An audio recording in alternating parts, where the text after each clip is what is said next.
যেভাবে লিখছেন, হ্যালো রাসেল ভাই, আশা করি ভালো আছেন। আমি অনেকদিন থেকে ভূত এফএম শুনি।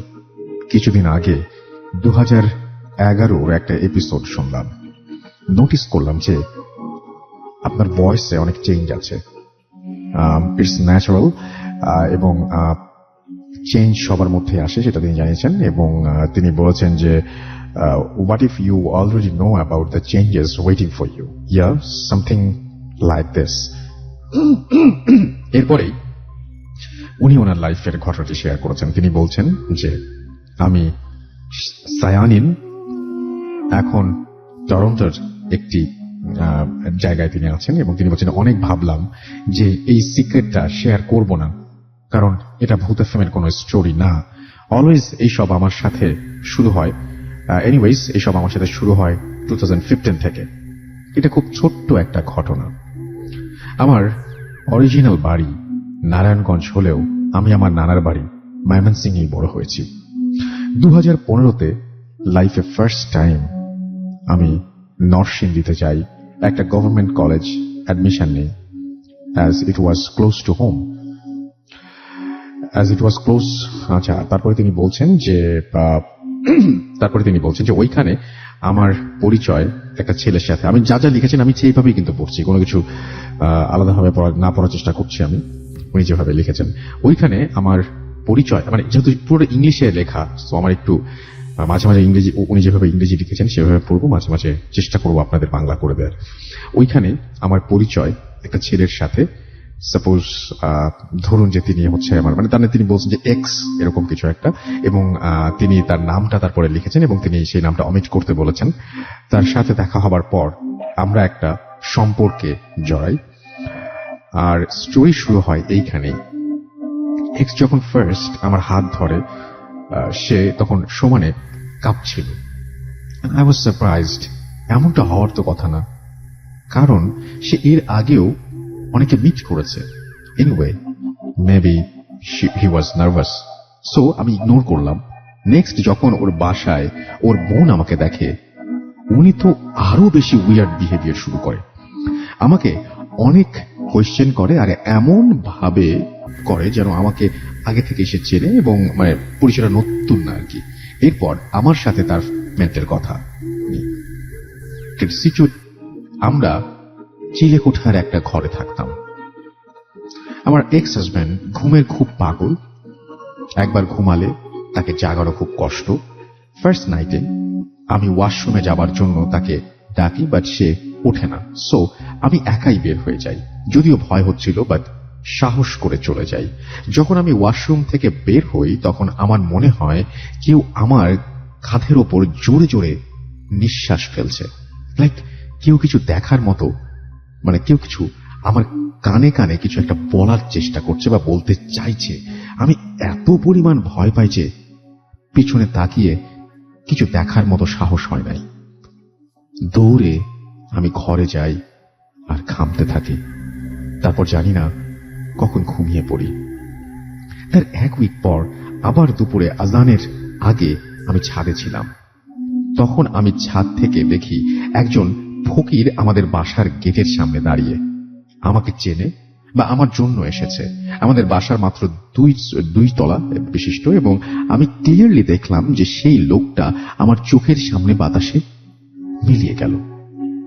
2-3 সেকেন্ডের পর আজান হলো আর আমার মোহটা কাটলো। Trust me, I am so scared. এটা বুঝতেই পারছি কিছু একটা, মানে অস্বাভাবিক কিছু একটা ঘটছে, এবং আমি আমার এক্স হাজব্যান্ডের সাথে সেটা ডিসকাস করলাম। সারপ্রাইজিংলি সে এটাকে খুব হালকা ভাবে নিল, এবং আমি এবং আমি দেখতে পেলাম যে সে আমাকে মিথ্যা বলছিল। আমি খুব টেনশনে পড়ে যাই, ভাবলাম আমার আম্মুকে বলবো, বাট আমি খুব ভয় পাচ্ছিলাম এটা ভেবে যে সে হয়তো আমাকে বিশ্বাস করবে না। 1 মাস হয়ে যায় আমাদের বিয়ের। এই 30 দিনে মেবি 4-5 বার মাত্র, বা 4-5 দিন কিছু হয়নি। বাকি 25 দিনই আমার সাথে কিছু না কিছু হয়েছে, আমি কিছু না কিছু এক্সপেরিয়েন্স করেছি। যেমন আমার অ্যাক্সেসরিজ মানে যা কিছু আছে, জিনিসপত্র যা কিছু, এগুলো সবকিছু এক জায়গায় রাখলে আরেক জায়গায় চলে যায়। আমি ম্যাক্সিমাম সময় অসুস্থ থাকি। রাতে রুমে হাঁটার নয়েজ পাই এবং মাঝ রাতে কারো খুব মৃদু ডাকে আমার ঘুম ভেঙে যায়, ইত্যাদি ইত্যাদি। 1 মাস পর ফার্স্ট বড় কিছু হয়। এবারও ওয়াশরুমে যে আমি আমার এক্সকে ডাকি যাবার জন্য, বাট সে এবার উঠে যায়, আমার সাথে বের হয়। ও ছাদের একটা কর্নারে দাঁড়ানো ছিল।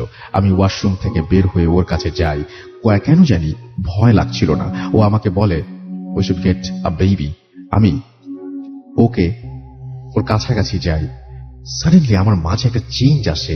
আমি বুঝতে পারি যে ও জোরে জোরে আমার ঘাড়ের উপরে নিঃশ্বাস ফেলছে, এবং মানে ঠিক সেই রকমটা যেটা আমি ফার্স্ট নাইটে বাথরুমের মধ্যে ফিল করেছিলাম।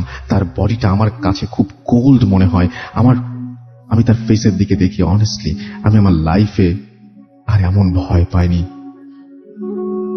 এবং সে আমার হাজবেন্ড না, সে আমার হাজবেন্ড ছিল না। ইট ওয়াজ বিগ হিউজ ব্ল্যাক স্নেক। আমি তার দিকে দেখার সাথে সাথেই সে যেন আমার দিকে ফনা তোলে, বড় করে মুখ খুলে সাউন্ড করতে থাকে, মনে হয় যেন আমাকে ধমক দিল। আমি ভয়ে চোখ বুজে জোরে চিৎকার করতে থাকি।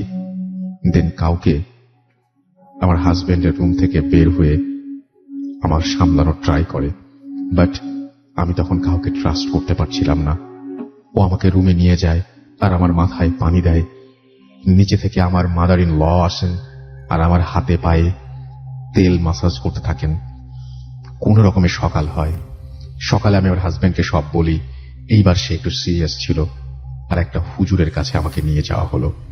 হুজুর 3 দিন টাইম নেন এবং আমাকে এক টুকরো পেপার দিয়ে ঘুমানোর আগে বুকে রেখে ঘুমাতে বলেন। বাট আমার সিকনেস আরো বাড়তে থাকে, বমি আর অ্যাবডোমিনাল পেইন বেড়েই যাচ্ছে। দেন we went to a doctor and get to know that I was pregnant, which was মানে খুবই সারপ্রাইজিং ছিল। এটা হওয়ার কথা না। আমি অবাক আর ভয় আর টেনশনে স্তব্ধ হয়ে যাই। আমার উইকনেস বেড়ে যায়, বাট মেডিসিনের যে মানে ইয়েটা সেটা ভালো হয়ে যায়। মেডিসিনের ফলে সেটা ভালো হয়ে যায় মেডিসিন নেওয়ার পরে। এবং প্রেগনেন্সির 2 মাস পর এক রাতে 3টা বা 3:15 দিকে আমার ঘুম ভাঙে। রিজন, একটা হালকা ঠান্ডা কিছু একটা আমার পা জড়িয়ে ধরে থাকে এবং আমার বেলি বাটনে এসে জড়িয়ে ধরেছে, এরকম একটা কিছু, মানে বসেছে, চোখ পেঁচিয়ে পেঁচিয়ে বসে আছে, এরকম টাইপের একটা কিছু। এবং আমি বুঝতে পারছিলাম it was a snake. Most interesting thing হচ্ছে আমি একটা স্বপ্ন দেখি। আমার মুখে কথা বন্ধ হয়ে যায়। I could feel I had lost my baby, but I couldn't move. আমি নড়তে পারছিলাম না এবং আমার ব্লিডিং হচ্ছিল। এবং লাস্ট 10 মিনিট ধরে, after 10 minutes I felt something very cold was climbing up. আচ্ছা, এবং মানে আস্তে আস্তে কোন একটা ঠান্ডা কিছু একটা তার স্টোমাকের দিকে উঠছে, স্টোমাক থেকে আস্তে আস্তে নেকে মানে গলার দিকে উঠছে এবং তারপর আস্তে আস্তে কানের কাছে যাচ্ছে এবং সেটা বলছে something in a different language. যখন আমি নড়াচড়া করার সব মানে সামর্থ্য পেলাম বা নড়াচড়া করতে পারলাম, আমি আমার হাজবেন্ডকে ডাকলাম and he took me to the hospital. Doctor said it could be a life danger, but luckily I was safe. 1 week পর বাসায় আসি আর হাজবেন্ডকে বলি ডিভোর্সের জন্য। যদি সে সিরিয়াস, যদি সে এই সবের রিজন আমাকে না বলে তো আমি আর তার সাথে থাকবো না। Then he told me the story behind it. 2012-এ সে একদিন রাতে তার ছাদে একটা মেয়েকে দেখে। তার খুব অবাক লাগে। ওই মেয়েটার কাছে সে যায়। তখন ওই মেয়েটা তাকে বলে 2015-য় তাদের বিয়ে হবে, একটা বেবি হবে, আবার মারাও যাবে। ওই মেয়ে আরো বলে যে বিয়ের পর তার হাজবেন্ডের ফ্যামিলি অনেক ভালো কিছু পাবে এন্ড সে তার হাজবেন্ডকে নিয়ে যাবে। সব বলার পর মেয়েটা স্নেক হয়ে যায় আর চলে যায়। ইন্টারেস্টিং ব্যাপারটি কি জানেন, ওই ড্রিমটা যে মেয়েটিকে সে দেখে সে আর কেউ নয়, সে আমিই ছিলাম। আর তার জন্য আমার প্রতি সবার বিহেভিয়ার ওরকম স্ট্রেঞ্জ ছিল। তারা একটা হুজুরের কাছে আমাকে নিয়ে গিয়েছিল। হুজুর বলেছিলেন এইটা কোনো জিন করেছে। একটা মিররে ওই জিনের হেল্পে আমার হাজবেন্ডের বাসার সবাই আমার ফেস দেখেছিল, তাই সবাই আমাকে আগে থেকেই চিনত। জিন এটা কোনো কেন হয়েছে তা হুজুর বলেননি, শুধু বলেছেন যে আমি তাদের ফ্যামিলির জন্য লাকি, বাট আমার মারা যাবার পসিবিলিটি অনেক বেশি। তারা আমাকে যে হুজুরের কাছে নিয়ে গিয়েছিলেন তার রিজন ছিল if there was any way to save my life, but হুজুর সেড যে যতক্ষণ পর্যন্ত I am with my ex husband it's hard to say anything. আমি আমার প্রেজেন্ট কে সব বলি আর তারা আমাকে নিয়ে আসে। Then I got divorced and I move to Canada.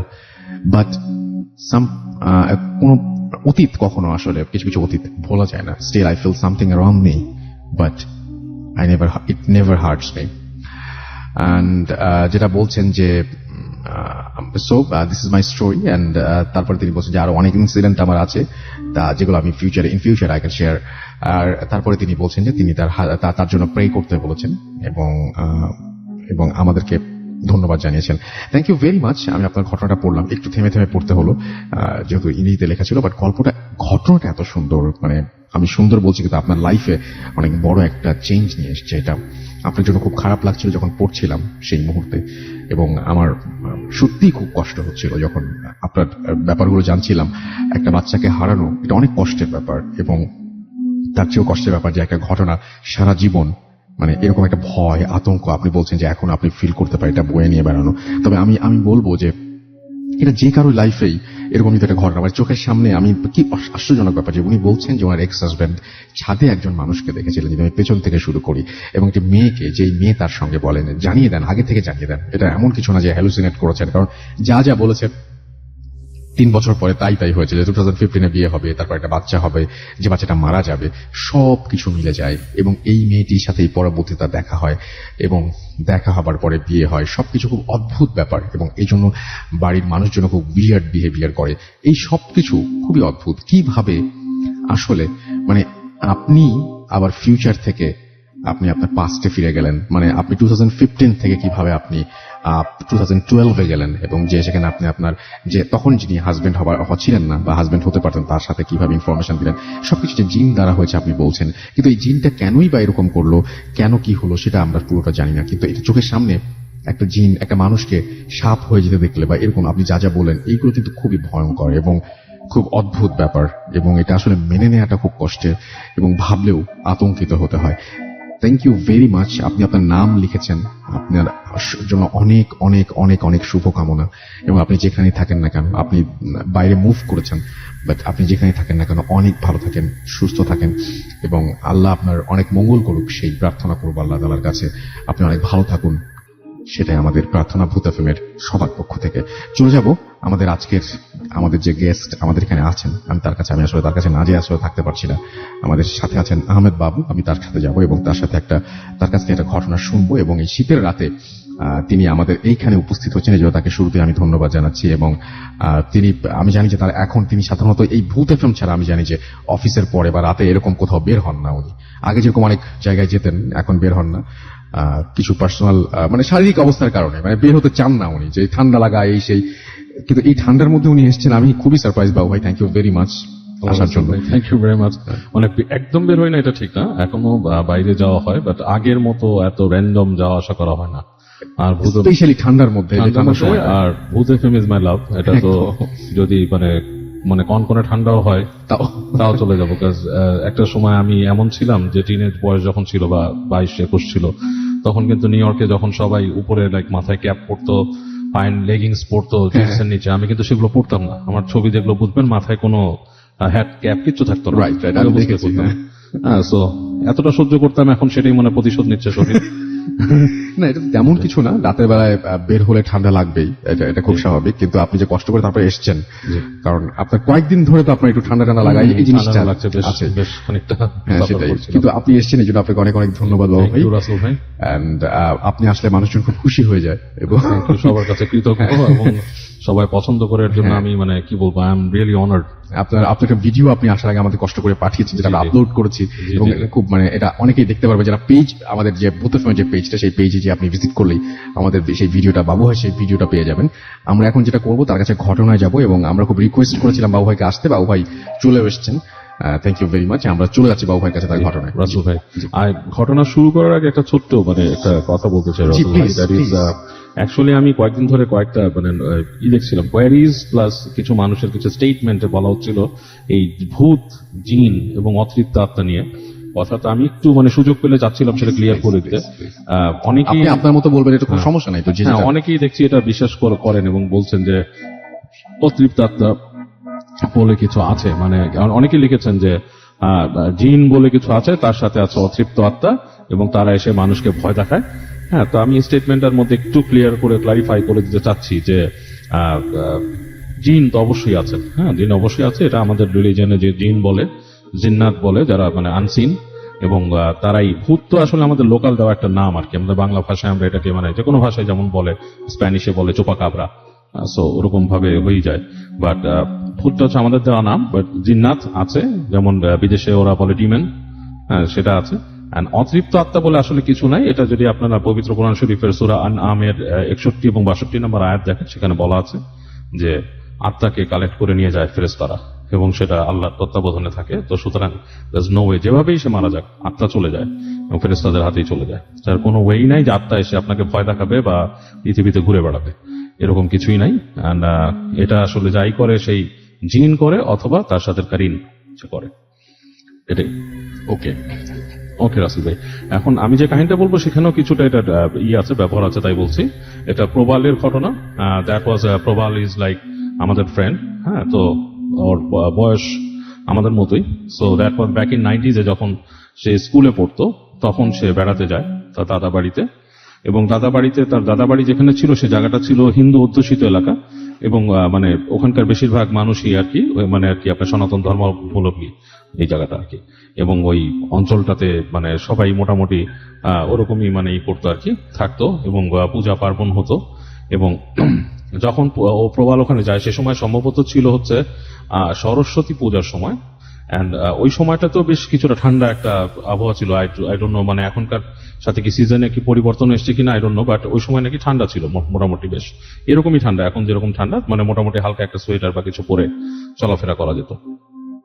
তো প্রবাল যেটা করে, যে প্রবালের খুব আগ্রহ ছিল ভূত প্রেত এসব ব্যাপারে, খুবই আগ্রহ ছিল। অ্যাজ আমাদের সবাই, আমাদের বন্ধু বান্ধবের মধ্যে অনেকেরই খুব বেশি রকমের আগ্রহ ছিল ব্যাপারটা। এখন আমি খুব কম দেখি মানুষের মধ্যে আগ্রহটা, একটু ডিফারেন্ট পর্যায়ে চলে গেছে, বাট ওই সময় খুব বেশি ছিল। তো যেটা করে প্রবাল, ও বাড়িতে যায় এবং এই ভূত প্রেতের প্রতি আগ্রহ, কারণ গ্রামটা তার কাছে একটা ডিফারেন্ট এনভায়রনমেন্ট মনে হয় শহরের থেকে, যে এখানে বিদ্যুৎ, সন্ধ্যার পরে কোনো আলো নেই। হ্যাঁ, হেরিকেন, দেন আপনার মোমবাতি এগুলো জ্বালিয়ে রেখেছে, মানুষ কুপি জ্বালাচ্ছে, এবং একটা ডিফারেন্ট পরিবেশ। হ্যাঁ, এরকম সময় তো ও মনে করে গ্রামের যার কাছে সুযোগ পায় ভূত প্রেতের কথা আলাপ করে। এবং দেখা যাচ্ছে যে সব বেশিরভাগ মানুষই এই ধরনের জিনিসে বিশ্বাস অনেক বেশি। সবাই বলে সন্ধ্যার সময় এই জায়গায় যেও না, ওই জায়গায় যেও না। তো ওকে বলে যে তুমি কখনো রাতের বেলা ভুলেও যদি তুমি গ্রামের বাজারে বা হাটেও যাও, পূজার আগের সময় যেহেতু এখানে অনেক গান বাজনা হয়, অনেক কিছু হয়, বাট ভুলেও কিন্তু ওই হাটের বাইরে যে নদীর পাড় ধরে হাঁটবা না, এটা তুমি করবা না। কিন্তু নদীর পাড়ের একটা জায়গা আছে, যে জায়গায় নাকি ওইখানের ওই নদী, কি জানি নাম ছিল না, আমি ভুলে গেছি সঠিক যেটা বলছিল নদীর নামটা। বলছে যে ওই নদীরই একটা জায়গা আছে যেটার ব্যাংকটা অনেকটা কাইন্ড অফ লাইক মানে পার্টটা অনেকটা মানে সমুদ্রের, যেমন আমরা গেলে সোপান যেভাবে যায় ওই রকম একটা সোপান। তো বলছে ওই জায়গাটাতে দুপুরবেলা অনেক সময় যেটা হয়েছে, মানুষকে মেরে ফেলছে। ঠিক আছে, মানে মাটিতে পুঁতে ফেলে, ই করে বিভিন্ন, কিন্তু রাতের বেলাটাও অনেক খারাপ, ওখানে কোনো মাঝিও যায় না, তো তুমি ওই জায়গায় যাবা না। তো এই কথা বলাতে প্রবালের ভেতরে কিন্তু আসলে ওই জায়গাটা সম্বন্ধে কিউরিয়াসিটি বেশি তৈরি হয়েছে। অ্যান্ড সে যেটা করে, একদিন এরকম রাতের বেলা গ্রামের ওই বাজারে যায়, যে এবং রাতের বেলা বেশ খানিকক্ষণ কাটিয়ে যখন ওই সময় বলছে যে ওখানে রাত 8টা সাড়ে 8টার মধ্যে ঘুমায় পড়তো গ্রামের মানুষ, 8টা সাড়ে 8টা 9টা। তো ও ঠিক সেই 8টা সাড়ে 8টার সময় ওখান থেকে বের হয়, বাজার থেকে বের হয়ে সে আস্তে আস্তে হাঁটা দেয়, এবং সে নদীর দিকে হাঁটা দেয়। এবং ওর কাছে তখন কোনো টর্চ লাইট, যেটাকে বলে ফ্ল্যাশ লাইট, টর্চ লাইট বলতো, সে টর্চ লাইটও নেই, কিচ্ছু নেই। ও হেঁটে যাচ্ছে, তো তখন এক পর্যায়ে যখন গ্রামের শেষ প্রান্তটা পার হয়, তার মনে হয় যে আমার কাছে তো একটা আলো টালো কিছু রাখা দরকার। তো যেটা করে সে একটা মোমবাতি কিনে নেয়, একটা ম্যাচ কিনে, ম্যাচেস কিনে সে নিজের কাছে রাখে, রেখে সে হাঁটতে থাকে। তো হাঁটতে হাঁটতে হাঁটতে হাঁটতে দেখে যে নদীর যেই মানে যেই অংশটা পর্যন্ত নৌকা ছিল, খেয়া পারাপারের একটা মাঝি থাকে, সেও নাই, তারপরে কয়েকটা নৌকা রাখা, এবং যেই পর্যন্ত নৌকা সেই বর্ডারটাও সে পার হয়ে যায়। এবং এখন যে সে হেঁটে যাচ্ছে আস্তে আস্তে, সে কিন্তু ঠিক সেই যে পাড়টা, নদীর যে জায়গাগুলো খারাপ বলা হয়েছে ওই জায়গায় যাচ্ছে সে। তো সে হেঁটে যাচ্ছে, দেখে যে হাতের বাম দিকে এখন আর ঘর বাড়িও নেই, গাছপালা সব নদীর পাড় থেকে শুরু হয়ে গাছপালা শুরু হয়েছে, এবং গাছপালার থেকে দূরে দেখা যাচ্ছে ক্ষেত, শস্য ক্ষেত অনেক দূর পর্যন্ত। এবং ও চাঁদটাও এমন একটা অবস্থায় যে চাঁদটা অর্ধেক মেঘে ঢাকা, এবং মানে আলো কমে যাচ্ছে প্রায় মেঘে মেঘে। এরকম করতে করতে দূরে এক জায়গায় সে দেখে নদীর বালির পাশে চিকচিক, এবং দূরে একটা রেখা, মানে একটা কিছুর মতো দেখা যাচ্ছে নদীর পাড়ে। তো ও মনে করে যে এটা তো মেবি কিছু একটা। তো আস্তে আস্তে আস্তে আস্তে হেঁটে হেঁটে যায়, যত কাছাকাছি যাচ্ছে দেখে যে এটা আরো স্পষ্ট হচ্ছে। হতে হতে দেখে একটা নৌকা ওখানে আছে। নৌকার উপরে সাধারণত ওখানে রাতে যেগুলো অ্যাক্টিভ নৌকা, মানে মাঝি টাঝি থাকে, এটা খুবই থাকে বা কিছু থাকে, ওইটার উপরে কিছুই নেই। তো ও দেখতেছে ওই চাঁদের হালকা আলোতে যে নৌকার উপরে একজন মাঝি বসা, মাঝি মানে একজন মানুষ বসা আর কি। মানুষটা পেছন ফিরে বসে আছে, এবং মানে তার গায়ে কি কাপড় পরা সেটা বোঝা যাচ্ছে না অন্ধকারে, কিন্তু মনে হচ্ছে মাথায়ও কিছু পেঁচানো। তো ও বলতেছে যে, এখান থেকে ডাক দিচ্ছে যে এই যে ভাই 2-3 বার। তো ওই লোক কোনো রাগ করতেছে না, কথার উত্তর দিচ্ছে না। তো সে আরো কাছে চলে যায়। নৌকাটার যখন নাকি সে একদম পাড়ে আসছে, নৌকার মানে গুলুইর কাছে, তখন সে পানির আওয়াজ পাচ্ছে, পানি এসে চপাত করে বাড়ি দিচ্ছে ওখানে। আবার ডাকে, এই যে ভাই। তখন স্টিকর মাঝিটা একটু মুখ তুলে তাকায়, বলে যে এখানে আপনি মানে এই যে আপনি কি এখান থেকে নদী পার করে ওই পারে নিয়ে যান? তখন বলে না। বলে তাহলে আপনি এখানে কি করতেছেন? বলে আমি বসে আছি।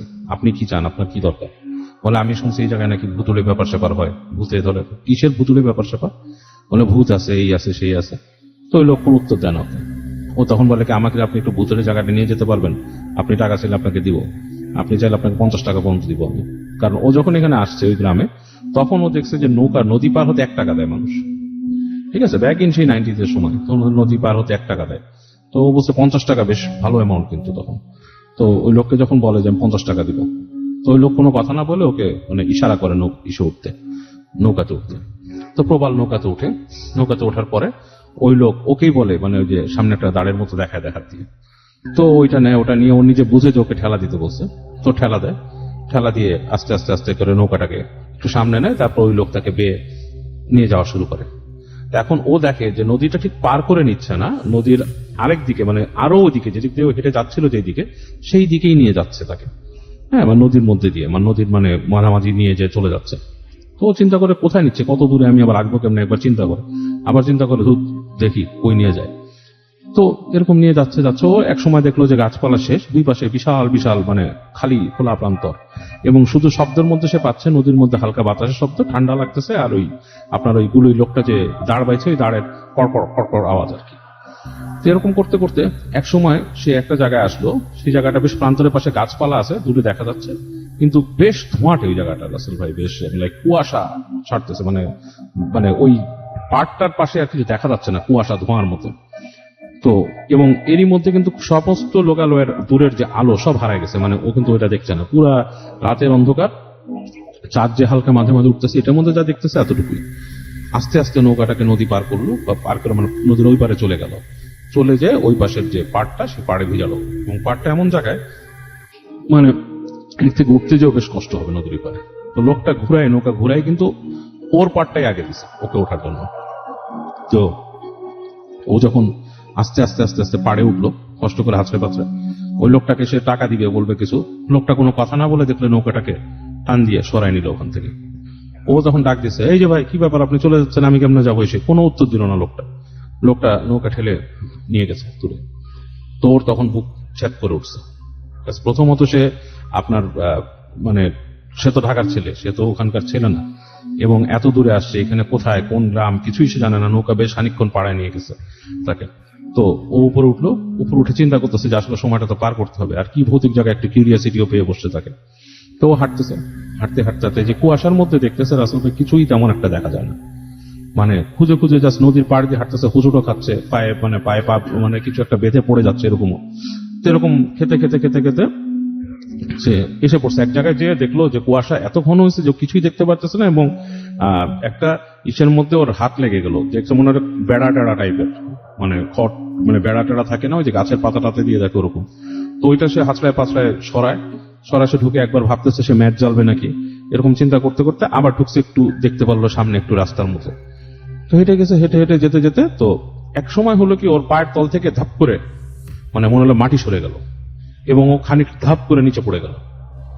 নিচে মানে প্রায় আপনার কয়েক ফিট নিচে, মাটির নিচে পড়ার পর যেখানে পড়ছে সেই জায়গায় মনে হচ্ছে যে পুরানো, মানে কেমন ইস্টি হাতটিতে মাটি টাটি পাচ্ছে, এবং ওর একবার হাত সরাতে যে আপনার একটা হাড্ডি পেয়েছে হাতের ভিতরে, হাড়।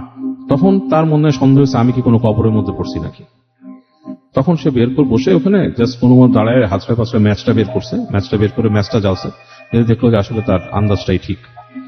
ও যেখানে আসছে সেটা একটা গর্ত, দ্যাটস মিন ইটস এ কবর। কবরটা মনে হয় পুরানো কবর, উপরে কোনো ভাঙাই ছিল, ভেঙে পড়ে গেছে, এবং ওর আশেপাশে অনেক বাঁশের, পুরানো বাঁশেরই পড়ে আছে। তারপর আপনার ওই যে মানে মানুষের কিছু হাড় টাইপের কালো হয়ে গেছে, মানে বোঝা যাচ্ছে না। এর মধ্যে ম্যাচ নিভে যাওয়াতে সেটা সে আর করতে পারেনি। তো খুব ভয় পেয়ে গেল, প্রচন্ড ভয় পেয়ে গেল সে। তো কোনো মতে হাঁচড়ায় পাঁচড়ায় চেষ্টা করে কবরের উপর উঠলো, উঠে চিন্তা করতেছে কিভাবে কি যাবে না যাবে। তো আপনার চিন্তা করলো যে আমি হাঁটা দিই একদিকে। তো হাঁটতেছে, কিছু দূর হাঁটতে হাঁটতে হাঁটতে হাঁটতে সে বেশ কিছু দূর যাওয়ার পরে দেখলো যে এরকম একটা মানুষ এই বসে আছে। মানুষটার অবয়ব বোঝা যাচ্ছে পুরা স্পষ্ট, মানে কোনো মানুষ যেটা না, মানে একটা মানুষের অবয়ব বসে আছে। তো ও চিন্তা করলো যে এই মানুষটা এই জায়গাটা এইভাবে বসে আছে, এটা কেমন। তো ও ডাক দিল, হ্যাঁ এই যে ভাই, কোনো উত্তর দিচ্ছে না। তারপরে মানুষটা ওর সাথে কথা বললো, এবং কথা বলার আসলে ভয়েসটা ছিল খুবই ভয়ঙ্কর একটা ভয়েস, উইচ ইজ লাইক, আমি নিজেও এরকম ভয়েস শুনেছি আমার জীবনে। যখন কোনো মানুষ পজেসড হয়, পজেসড হলে মানুষের একটা ভয়েস হয়, চেঞ্জ হয়ে যায়, হ্যাঁ, আমি বাংলাদেশে মানুষের পজেসড ভয়েস শুনছি, এন্ড দ্যাট ওয়াজ, যেটা শুনছি সেটা ছিল হচ্ছে মানে লাইক নারী কণ্ঠের সাথে যদি পুরুষ কণ্ঠটাকে মিলায় চিকন করে ফেলে।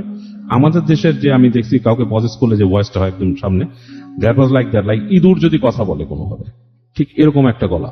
এবং ও বলছে ঠিক ভয়েসটা। আর বাইরে যেগুলো দেখছি সেটাতে একটু মোটা হয়ে যায়। এখন আমি এটার পরে ডিফারেন্সটা আমি বের করার চেষ্টা করছি অনেকের কাছে শুনে, যে কেউ যদি পুরুষ জিন দ্বারা পজেসড হয় তখন তার গলা মোটা হয়ে যায়, নারী জিন দ্বারা যদি পজেসড হয় তাহলে তার গলা চিকন হয়ে যায়। এটা আমার শোনা আর কি কথা, বিভিন্ন মানে এরকম এক্সপার্টদের কাছে। তো যাই হোক, তো ওরকম চিকন গলায় ওকে বলা, মানে ওকে বলতেছে যে এখানে কেন আসছিস, বেশি শখ হয়েছে দেখার, দেখবি কয়টা দেখবি, দেখাই দিই এখানে, হ্যাঁ তুই তোর বেশি শখ, হ্যাঁ। তারপর ওকে আরো অকথ্য ভাষা গালাগালি শুরু করে, মানে যা তা ভাষা গালাগালি শুরু করে, এবং এমন এমন নোংরা কথা রাসূল ওকে যেটা বলে, যেটা ও ছাড়া কারো জানার কথা না ওর সম্পর্কে, হ্যাঁ, মানে ওর পার্সোনাল সম্পর্কে এটা ওইটা বলা শুরু করে, বিভিন্ন কিছু, যে তুই এই করছিলি মনে নাই তোর, এসে তখন ও ওকে মানে লাইক হিউমিলিয়েট করে দেওয়ার মতো এমন সব কথাবার্তা বলে। এবং ও তখন এটা সহ্য করতে না পেরে ও দৌড় দেয় ওদিক থেকে, এবং দিক বিদিক শূন্য হয়ে দৌড় দেয়। এবং দৌড়াতে দৌড়াতে একসময় নদীর পাড়ে চলে আসে। পাড়ে চলে এসে সে আর কোন দিক না পেয়ে সাঁতার জানতো, ওই নদীতেই লাফায় পড়ে সে। এবং এই ঠান্ডার মধ্যে নদী সাঁতরায় সাথে সে নদীও পার হয়ে যায়। নদীটা খুব বেশি বড় অবশ্য ছিল না, মানে ইসে আর কি, এই পাশে ওই পাশে একসময় নদীও পার হয়। এবং ওই পারে এসে সে মানে ঠান্ডায় কাঁপতে থাকে, কাঁপতে কাঁপতে একসময় সে যতটুকু পারে দৌড়ায়, দৌড়াতে দৌড়াতে একসময় সে জ্ঞান হারায় ফেলে। এবং পরদিন সকালবেলা ওর যখন হুঁশ ফিরে, মানে পরদিন সকাল বলতে কি, মানে ধরেন মানে যখন রোদ উঠে তখন সে দেখে যে তার হুঁশ ফিরছে, এবং তাকে তখনও কেউ নেয় নাই, সে একটা জায়গায় পড়ে আছে, যে জায়গায় আপনার ঘাস টাস আছে এবং কোনো মানুষজন নাই, এবং সে নিজে কাঁপতেছে, তার বুঝতেছে তার জ্বর আসছে। এই অবস্থায় সে কোনো মতে হাঁচড়ে পাঁচড়ে ওখান থেকে উঠে হেঁটে হেঁটে হেঁটে হেঁটে সে আপনার ওই বাজারের দিকে যায়, যে মানুষজনের সামনে কথা বলে, দোকানদারের সাথে কথা বলে, এবং প্রলাপ বকার মতো অবস্থা দেখে ওখানকার একজন মানুষ খোঁজখবর করে তার দাদা বাড়িতে তাকে নিয়ে আসে, এনে তাকে রাখে। তো ও দাদা বাড়িতে আনার পর তো কয়েকদিন অসুস্থ থাকে, এরকম করে তাকে পরবর্তীতে ঢাকায় নিয়ে আসে। কিন্তু যেটা হয় রাসেল ভাই, ও আসলে ঢাকায় আসার পর থেকে উদ্ভট সব কার্যকলাপ শুরু করে, লাইক আপনার অনেকটাই সে অ্যাবনর্মাল টাইপের মানুষ হয়, মানে লাইক পড়াশোনা যে ভালো স্টুডেন্ট ছিল সেটাও তার অনেকটা কমে যায়, মানে বেশ উচ্ছৃঙ্খল জীবনযাপন এটা সেটা, এবং খাওয়া দাওয়া এসবের প্রতি অনেক আকৃষ্ট, এবং লাইক অনেক কিছু। তো তার বাবা মা এটা নিয়ে খুব টেন্সড হয়ে যায় যে আমার ছেলেটা এরকম কেন হয়েছে। এবং পড়তে পড়তে তাকে একবার একজন হুজুরের সাথে দেখা করে, বলে যে আমার ছেলে এরকম। তো হুজুর বলে আপনার ছেলে তো আসর আছে তার উপরে, এবং আসর আছে, এবং এটা আসলে আপনার না তাড়ালে সেই হবে না। তো বিভিন্ন রকমের তাকে রেমেডি দেয় হুজুর, এবং যেটা হয় প্রত্যেকটা বাড়ি যতবারই তাকে বিভিন্ন রেমেডি দিচ্ছে কোনোটাতেই সে একদিন দুই দিনের সাথে কোপ আপ করে, তৃতীয় দিন আর কোপ আপ করে না, এবং সে বিশাল ঝগড়াঝাটি এরকম করে। তো ফাইনালি তার বাবা এরকম একজন বড় আলেমের সাথে দেখা করে ওই ওনাকে একবার বলে যে আপনি আমাকে হেল্পটা করেন, আমার ছেলেটাকে একটু করেন। তো ওদের বাসায় এরকম একটা করেন আর কি, এক্সারসাইজমের করে।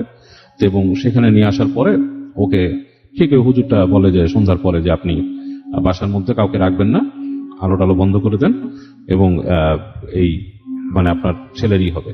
তো আমি এক্সারসাইজম করবো আর কি, জিন তাড়াবো। তো এই জিন তাড়ানোর ব্যাপারটা প্রবাল কিন্তু মানে বাকি অংশটা সে জানতো না ওই দিন। এটা খুবই একটা আজব ব্যাপার। বাকি অংশ জানতো না? সে জানতো না কিভাবে হয়েছে। সে জানতো তার বাসাতে অ্যারেঞ্জ করছে, কিন্তু ওকে যে এনে কখন কি করবে এটা জানতো না। এবং ও আমাকে বলছে যখন নাকি হুজুর আসলো, এসে ওর সাথে কথা শুরু করলো, তারপর থেকে তার কিছু মনে নাই। এবং এটা ওর বড় বোনের কাছে আমি যতটুকু শুনছি যে যখন নাকি ওকে এক্সারসাইজম করে হুজুর ওর উপরে ওই জিনিসটা আসর করায় আর কি। আচ্ছা। এবং যে আসর যে করায়, এবং প্রবালের গলা নাকি ওরকম হয়ে যায় আপনার, এই জাস্ট লাইক দ্যাট, মানে আপনার এই মানে চেঞ্জড মিক্সড একটা গলা হয়ে যায়। এবং ওকে মানে এরকম প্রশ্ন করে, এবং সে বলে যে আমি একটা শ্মশান ঘাটের এই মানে পেতনি টাইপের কিছু বলে যে আমি এখানে আসছি, ওকে পছন্দ করছি, এবং আমি ওকে মানে করব, বিয়ে করব, নিয়ে যাব। তো এই হুজুর অনেক কিছু বলে, দোয়া পড়ে এবং অনেক কিছু করে একসময় তাকে এক্সারসাইজম করে ওইটাকে তাড়ায় দেয়, তাকে বলে আসতে না। এবং ওর জন্য কিছু তাবিজ আরো এগুলো দিয়ে দেয়, বাসা বন্ধ করে দিয়ে যায়, বলে যে এর বাইরে যাতে না যায়। তবে ওর এরকম মাঝে মাঝে ভুল হতো, যেটা হচ্ছে যে ওর ওই যে তাবিজ যেটা অনেক সময় না পড়তো। যেমন একদিন যেটা হয়েছে, ওর বোন দেখছে সন্ধ্যার পরে ওকে পাচ্ছে না, তখন ধরেন সন্ধ্যার পরে ওকে খুব চোখে রাখতো, তো বাসায় ওর করতো না। তো ওর বোন দেখতে সন্ধ্যার পর অনেকক্ষণ ধরে ভাই নাই, বাসায় ছিল নাই। তো ওর বোন খুঁজতে ওর বোন ছাদে যায়, কিছু কাপড় ছিল আনবে। তো যে দেখে যে ও বাসার মানে তখন সূর্য ডুবে যাচ্ছে, জাস্ট লাইক আপনার বারান্দার যে রেলিংটা, প্যারাফিট ওয়াল, সেটার ওই পারে যে কার্নিশটা, সেখানে সে দাঁড়ায় আছে। তোর বোন যে ডাকে প্রবাল, তো সে কি করে, বোনের দিকে তাকায় হাসি দিয়ে সে এমন একটাই করে যে ও লাফ দিয়ে পড়ে যাবে ওখান থেকে। আচ্ছা। এবং হাসিটা এমন অতি প্রাকৃত মানে অপ্রকৃতস্থ ছিল যে মানে এটা ওর সাথে কোনোভাবেই যায় না। ওর বোন করে কি যে লাফ দেয়, মানে এতটুকু একটা ডিস্টেন্স ছিল, লাফ দিয়ে ভাইয়ের কলার চেপে ধরে টেনে এই পাশে ওকে নিয়ে আসে। এবং তখন ও বলছে যে ওর বোন বলছে যে ও আমাকে ছাড়ানোর জন্য যে চেষ্টাটা করছে, ওর গায়ে আসরিক শক্তি ছিল, কিন্তু আমি জাস্ট আমার ভাইয়ের প্রতি ভালোবাসার জন্য এত জোরে টান দিচ্ছি যেটার জন্য ও পারেনি। এবং আমি দোয়া পড়তেছিলাম, দোয়া পড়তে ওকে নিয়ে আসছি। এবং এইভাবেই নাকি ওর অনেক সময় চলে যায়। পরবর্তীতে ও আস্তে ধীরে মানে আর কি জিনিসটার থেকে অনেকটাই মুক্ত হয়, কারণ ওকে খুব বাসায় কেয়ারফুলি রাখা হতো। এবং প্রবাল পরবর্তীতে এখন কানাডাতে আছে, এখন মোটামুটি এইসব ব্যাপারে হয় না। তবে ও আমাকে এখনো বলে যে এখনো মাঝে মাঝে ওর ওইখানেও অনেক মিস্টিরিয়াস ফিল সে করে, বেসমেন্টে হঠাৎ নামলে এরকম সে ফিল করে। তা আমি জিজ্ঞেস করছিলাম যে তুই কি ফিল করতি তখন ওই জিনিসটা? বলে অ্যাকচুয়ালি ফ্রেন্ড, আমি দেখতাম, আমাকে যে বলতো যে আসর করছে, ওই জিনিসটাকে আমি দেখতাম। সে একটা মেয়ে ছিল, ওকে, হ্যাঁ সে মেয়ে ছিল এবং সে দেখতো। তো এরকম আমি কিন্তু আরো কাহিনী শুনেছি, যেমন আমার মামারও ছিল এরকম একটা বলেই ফেললাম আর কি, তারও এরকম একটা পজিশন ছিল, তিনিও কিন্তু বলতো তিনি দেখতেন। অনেকেই দেখেন, এটা আমিও শুনছি। হ্যাঁ, এবং মানে এই জিনিসগুলো খুবই স্ট্রেঞ্জ একটা জিনিস রাসেল ভাই। আমার মামার সাথে যেটা ছিল সেটা তো আমি নিজের শব্দই পাইছি এবং আমার নিজের চোখে কিছু জিনিস দেখছিও। সো এটা ওকে অবিশ্বাস করার আমি খুব একটা কারণ দেখি না, কারণ আমার মামা বলছিল আমাকে যে তার সাথে যেটা আছে সে আসছে বাসায়, এবং আমি কিন্তু বলতেছি যে আসছে মানে একটু পরে দেখি ওই রুমের দরজার মধ্যে ধুপ করে কিল, জোরে কিল। এবং এটা আমার নিজের ফার্স্ট হ্যান্ড এক্সপিরিয়েন্স, মানে খুবই আজব ব্যাপার আছে। তো সুতরাং thank you so much, thank you Babu ভাই। আমরা আবারও will get back to you. আমরা এখন যেটা করবো সেটা হচ্ছে ছোট্ট বিরতি নিব, বিরতির পরে আবারও ফিরে আসছি। সেই পর্যন্ত আমাদের সঙ্গে থাকুন। স্টে টিউনড ফর ইউ4 FM and 240 বলবেন। ধন্যবাদ রাসেল ভাই। আমার নাম অরণ্য, আমি ঢাকা পল্টন থেকে এসেছি। জি। আচ্ছা, সবসময় মানে ভৌতিক যত ঘটনাই শুনেছি, সবসময় দেখা যায় যে মানুষ ভয় পাওয়ার পরে মানুষের কাছে যায় বাঁচার জন্য, কিংবা মানুষের দিকে দৌড় দেওয়ার চেষ্টা করে। এখন আমার সাথে যে ঘটনাটা ঘটে গেছে ভাইয়া, এটাতে আমার মানুষের উপর থেকে ভরসা চলে গেছে। আমি এটা নিয়ে কনফিউশনে পড়ে গেছিলাম যে কোনটা মানুষ কোনটা মানে অন্য কিছু।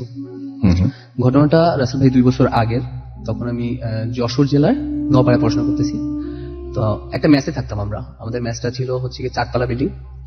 তিনতলায় আমরা থাকতাম। তিনতলায় 3টা রুম ছিল, প্রত্যেক রুমে 3 জন করে থাকতাম আমরা। আর আমাদের বাসার সামনে হচ্ছে গিয়ে, 3তলায় বাসার সামনে হচ্ছে গিয়ে একটা খোলা ছাদ, আর 4তলায় আরেকটা ছাদ। তো একদিন রাত্রেবেলা, বর্ষাকাল, তো বৃষ্টির জন্য বুয়া আসতে পারে নাই আমাদের মেসে। তো রাত্রেবেলা তো খাওয়া দাওয়া করার আগে রান্না বান্না সব নিজেরাই করা শুরু করে দিচ্ছে ছেলেরা। দেন কয়েকজন রান্না করতেছে, কয়েকজন যে যার রুমে বসে আছে। আমি করছি কি, হঠাৎ করে মানে যে সিঁড়ির উপরে বসে পড়ছি, পা লম্বা করে দিয়ে বসে আছি। আমাদের সিঁড়িটা খুব ছোট ছিল, মানে পা পুরোপুরি লম্বা করেও বসা যায় না। তো সিঁড়িতে বসে বসে আমি বৃষ্টি দেখতেছি, গান শুনতেছি হেডফোনে। হঠাৎ আমি খেয়াল করলাম যে আমার এক ছোট ভাই মেসের, অনিক, ও আমাকে ক্রস করে ছাদের দিকে চলে গেল। ও যাওয়ার 2 মিনিট পরে আমি চিন্তা করলাম যে ও গেছে, আমিও যাই। আমি পেছন পেছন গেলাম ছাদে। আমি ছাদে উঠে দেখি যে ও একদম কর্নারে, ছাদের একদম কর্নারে দাঁড়িয়ে আছে। তো আমি একটা শেডের নিচে। তো আমি আস্তে আস্তে ওর পিছনে যেয়ে ওরা ডাক দিলাম যে অনেক কি করিস। তো একটু চমকায় উঠে, যেটা ইউজুয়ালি হয় না, ওইভাবে চমকায় উঠে না। তো ও বলতেছে, ভাইয়া আমি তো আসছি একটা জিনিস দেখার জন্য, ওই ছাদে কিছু একটা আছে, সামনে বসে ছাদে কিছু একটা আছে, কি আছে সেটা দেখতে আসছি। তো আমি বলতেছি কি আছে ওই ছাদে। বলতেছে তুমি দাঁড়াও আমার সাথে, দেখতে পাবা। তো আমি কিছুক্ষণ ওর সাথে দাঁড়ায় থাকলাম, দাঁড়ায় দাঁড়ায় দেখতেছি বিদ্যুতের আলো চমকাচ্ছে, কিছুই দেখা যায় না। তো আমি কিছুক্ষণ পর বললাম যে কই কিছুই তো নেই। তো তারপর আমি আমার হেডফোন খুলে একটা হেডফোন ওর কাছে দিই গান শোনার জন্য। কিছুক্ষণ আমরা একসাথে দাঁড়ায় গানও শুনি। গান শোনার পর তার 2-3 মিনিট পরে ও মানে ওর হেডফোন মানে ওর ফোনটা আমার হাতে দেয়। আমার হাতে দিয়ে ও বলতেছে, ভাইয়া ফোনটা একটু ধরো, আমি একটু বৃষ্টিতে ভিজবো। খালি ছিল, হাফ প্যান্ট পরে। তো আমাকে ফোনটা দিয়ে ও মানে শীত থেকে বের হয়ে নিচে মানে বাইরে যায়, যে ও বৃষ্টিতে ভিজতেছে। বৃষ্টিতে ভিজতে ভিজতে ও আমাকে হঠাৎ করে বলে যে মানে ওর চুলে ঝুঁটি করতো। তো চুলটা হঠাৎ করে সব ছেড়ে দিয়ে সামনের দিকে আইনা বলতেছে যে ভাইয়া দেখো তো আমাকে দেখে ভয় লাগে কিনা। ঠিক আছে, তো আমিও মানে জিনিসটা ফাজলামি হিসেবে নিতেছি। আমি শয়তানি করে বলতেছি যে তুই যে কালা, তোর তো অন্ধকারে দেখাই যায় না। তার 2-3 মিনিটের মধ্যেই এশা আজান দিয়ে দিল ভাইয়া।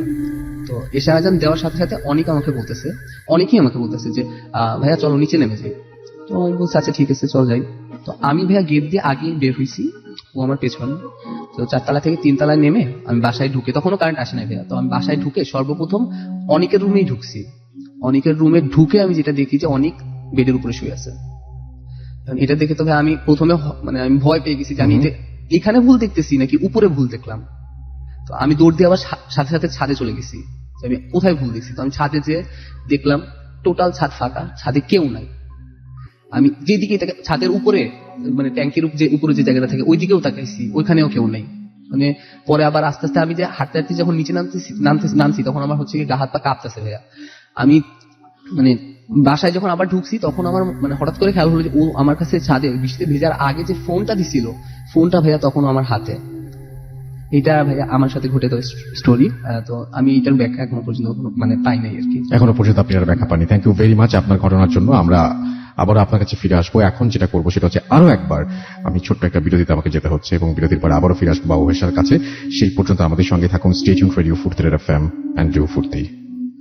Yes, you are listening to radio Foorti FM। আমি রাস্তেল আছি সাথে, এবং এই মুহূর্তে আমি আবারও চলে যাব বাবু ভাইয়ের কাছে। ঘড়িতে সময় রাত 12:51। আমার সঙ্গে আছেন আহমেদ বাবু। আমরা চলে যাচ্ছি তার দ্বিতীয় ঘটনায়। চল। ওকে রাসেল ভাই, এটা আর কি মোহাম্মদপুরের একটা বাসার কাহিনী। জি। এটা হচ্ছে সোহেল আর কি, সোহেলের কাছ থেকে শোনা। ওদের বাসায় ওরা মানে আপনার ওঠে। এটা মোহাম্মদপুরের বেশ পুরানো একটা জায়গা। মোহাম্মদপুর কিন্তু বেশ বড়, আপনি জানেনই, এখানে অনেকগুলো সেগমেন্ট আছে। এটা মানে পুরানো একটা অঞ্চল যেখানে কলোনি এন্ড স্টাফ আছে বেশি। তো এরকম একটা বাসায় ওরা ওঠে, এন্ড দ্যাট ওয়াজ আপনার স্বাধীনতা পরবর্তীকালে আর কি। তো যখন উঠে বাসাটা উঠেই তারা দেখে বাসাটা কেমন যেন মানে ধ্বংসপ্রাপ্ত বাসার মতো। মানে বাসার মধ্যে এটা অন্যরকম, ওইটা অন্যরকম, ভাঙাচোরা এরকম এসে। তো জিজ্ঞেস করে যে এটা কেন, বলে যে এখানে আর্মিরা থাকতো আর কি। আর্মিরা এসে মোহাম্মদপুরে অনেক বাসায় আর্মিরা এরকম নিয়ে নিয়েছিল, নিয়ে এখানে থাকতো ওই যে পাকিস্তান আর্মিরা, এবং ওখানে কনসেন্ট্রেট করতো আর কি মানুষকে, মানে কনসেন্ট্রেশন ক্যাম্প টাইপের করতো আর কি। ধরে এনে মুক্তিযোদ্ধা বা এদেরকে পেলে কাউকে জিজ্ঞেস করতো এরকম। তো ওরা শুনে জিনিসটা করে, এবং যেহেতু তার বাবার চাকরি সূত্রে ওখানে আসা, এবং তাদের থাকতেই হবে ওই বাসায়, তো থাকে। তো ওই বাসাতে প্রথম যখন ওঠে তখন থেকেই কিছু অ্যাবনর্মাল ব্যাপার খেয়াল করে, যে যখন ঘুমাতে গেছে আর কি, তখন রাতের বেলা ওরা ফিল করতো আর কি, যে ওই সোহেল আর তার ভাই একজন ছিল, ওরা 2 জন শুতে এক রুমে আর কি। তো ওই রুমের পাশে যে অংশটা, ওই জায়গাটার মধ্যে মনে হতো করিডোরের মধ্যে কি হাঁটতেছে, খটখট মানে রাত্রেবেলা বন্ধ করে দিচ্ছে, পরিবেশটা এরকম রাসেল ভাই, এটা শুনতে হয়তো অনেক ইজি মনে হচ্ছে, বাট হচ্ছে সব লাঠি লাইট টাইট বন্ধ করে যখন শুয়েছে, আপনি যদি মনে করেন আপনার দরজার এই পাশে ছোট্ট করিডোরটা, ওই জায়গাতে কেউ হাঁটাচলা করতেছে, চিন্তাও করা যায় না আসলে। হ্যাঁ, এবং ওরা প্রথম মনে করে যে হাঁটাচলা করতেছে কি, এখানে কোনো মানুষ, এবং মনে হচ্ছে যে নিঃশ্বাস ফেলতেছে জোরে জোরে, করতেছে। তো এবং ওই রুমটার মধ্যে ডার্কনেসটা আস্তে আস্তে বেড়ে যেত, মানে মনে হয় কি যে অন্ধকারটা আরো ঘনীভূত হয়ে অন্ধকার হয়ে যাচ্ছে। এবং সোহেল বলল প্রথম দিকে তার ঘুমই আসতেছিল না, মানে এমন ভয়ঙ্কর ব্যাপার যে সে কাঁপতে কাঁপতে তার ভাইকে হাত দিয়ে উঠেছে, ভাইয়া ভাইয়া। তো ভাই বলছে কি, বলছে যে কেমন যেন লাগতেছে, কেমন লাগতেছে। ওর ভাই আবার এতটা ফিল করে না, বলছে কেমন লাগতেছে, বলে যে কেমন যেন লাগতেছে। তো ওর ভাই বলছে ঘুমা, তো ঘুমাই গেছে। পরবর্তীতে কিন্তু ওর ভাইয়ের কাছে ও শুনছে যে আসলেই তার ভাইও ফিল করতো, কিন্তু ও ভয় পাবে দেখে বলতো না। তো এটা মানে পরবর্তীতে প্রকাশ হয়ে যাওয়ার পরে, তো এটা হচ্ছে প্রথম দিকেই তার মনে হতো। এবং এই যে হাঁটার ব্যাপারটা প্রতি রাতেই ঘটা শুরু করলো, এবং প্রতিদিনই ও রাতের বেলা এরকম ফিল করতো যে কেউ যে হাঁটে এবং কেমন নিঃশ্বাস ফেলে। তো যখন জিনিসটাতে কয়েকদিন যাওয়ার পর যে ইউজ টু হয়ে গেছে, ও যখন বললো যেটা আমার একটু দেখতে হবে ঘটনাটা কি, তো তখন ও কি করে একদিন আস্তে করে উঠে, যদিও ঘর পুরো অন্ধকার, ঘুরঘুরটি অন্ধকার ঘরের মধ্যে। তো ও যেটা করছিল, হাতের মধ্যে তসবিহ রেখে দিছিল, ওর মানে বাবার মানে রেডিয়াম তসবিহ যেটা নাকি আলো করে, ওইটা রাখছিল, অন্ধকার হয় দেখে। তো ওইটা হাতে নিয়ে সে আস্তে আস্তে মশারির বাইরে যায় এবং সে পা ফেলে। তো পা ফেলো তখন তাকে তখনও শব্দ আসতেছে ওই হাঁটার এবং নিঃশ্বাস ফেলার। তো আস্তে আস্তে আস্তে আস্তে আস্তে করে হেঁটে হেঁটে ঠিক ওই দরজাটার সামনে যায়, যে ওই পাশে যে করিডোরটা কি আছে। তখন ওর কাছে মনে হয় কে যেন ফিসফিস করতেছে, কথা বলতেছে, মানে লাইক দুজন মানুষ কথা বললে যেরকম সেরকম ফিসফিস ফিসফিস শব্দ, আর তার মধ্যে আবার নিঃশ্বাস ফেলা শব্দ, এবং একবার জোরে নিঃশ্বাস ফেলা শব্দ। ও করে কি, দরজার মধ্যে আস্তে করে যে কান পাতা, এই দরজার মধ্যে কান পাতার সাথে সাথে রাসেল ভাই দরজার মধ্যে দ্রিম করে লাথি মারে কে, এবং এই লাথিটা যখন মারে তখন সে মনে করেন যে ছিটকে প্রায় 2-3 হাত দূরে সে সরে আসছে। ও সরে এসে চিন্তা করছে কি হয়েছে, মানে ওর মানে আত্মা নাই পুরো। ওর ভাইও উঠে গেছে লাফ দিয়ে, যে কি হলো, এত জোরে শব্দ হয়েছে, ভাইও উঠে গেছে।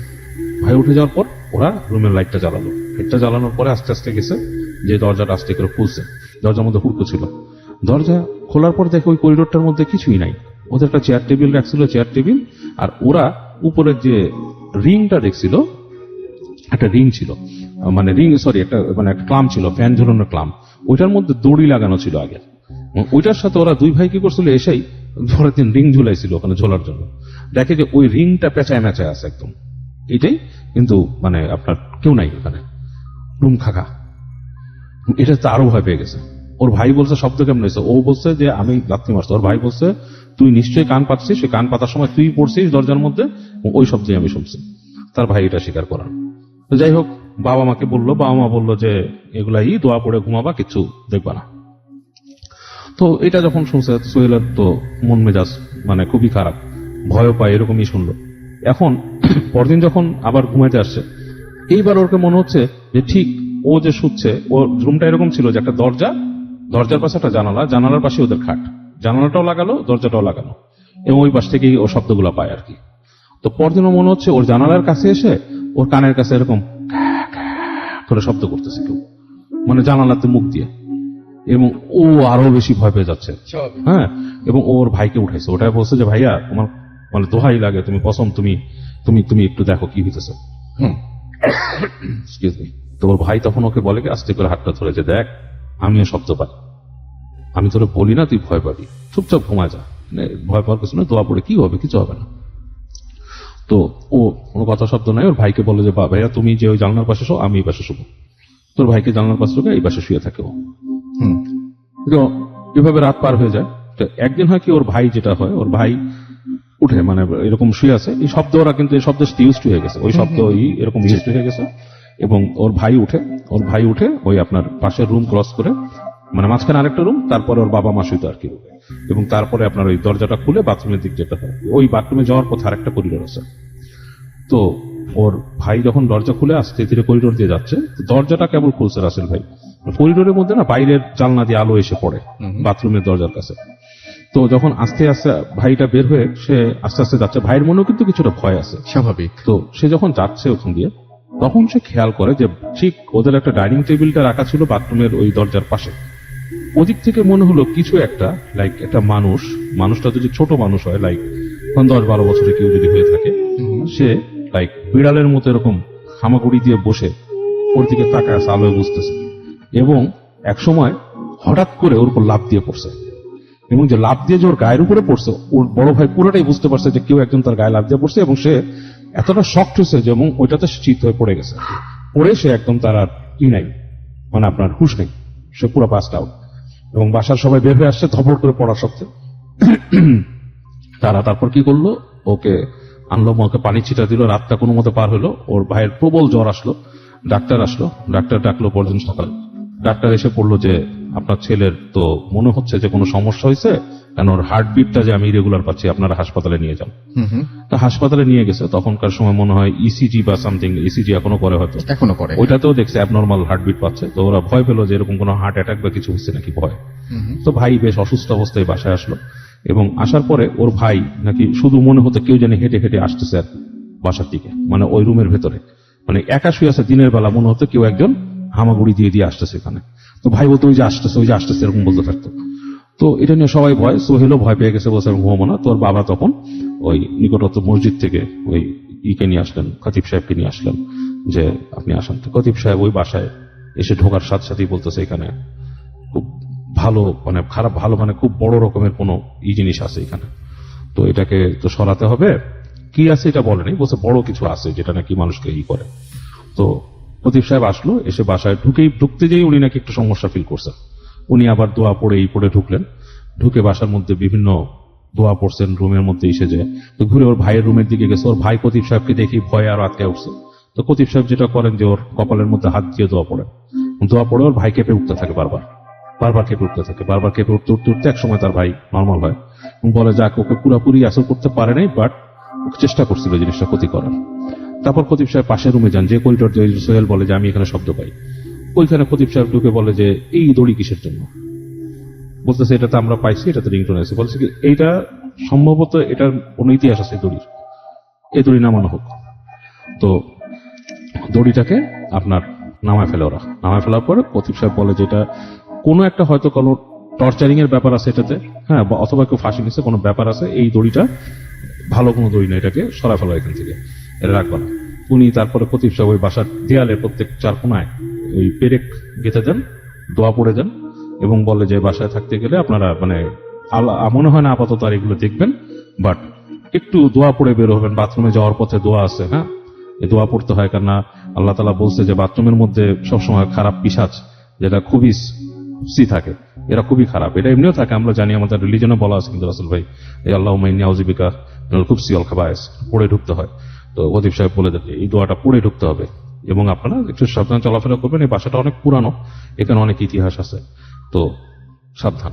এবং এটা তো ওনারা আমি জানি না অনেক সময় কেন ক্লিয়ার করেন না ওনারা যে জিনের ব্যাপারটা, এটা ক্লিয়ার করে দেওয়া উচিত।